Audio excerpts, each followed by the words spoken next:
dit Leute, du redet davon, in der Strophe, dass Gott uns nie het Leben und nie Friede gibt in uns fort. Und sie wirken sind wir als Menschen am Leben unterwegs und denken, dass der Friede muss doch von wem anderen kommen, oder der läuft.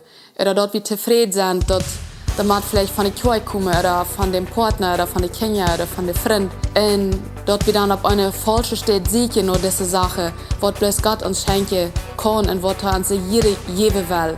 Gott ist da ganz, ja, was uns diese echte Leute und diese Teufel Leute geben kann, dass wir dann da auch wieder schenken können in diese Friede.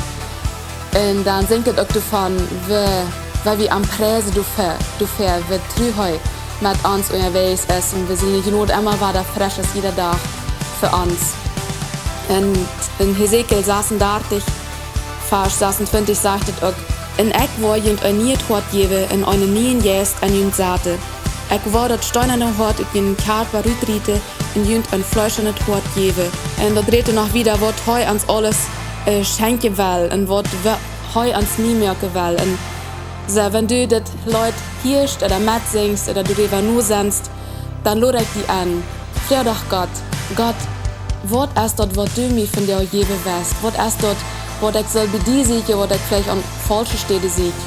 Und heute wird die jede Antwort, heute wird die jede wirklich beschenken. Und dann kann wir am Tipp preisen, dafür, wie heute sehen wir mit uns jetzt. Es die Haar, du bist groß,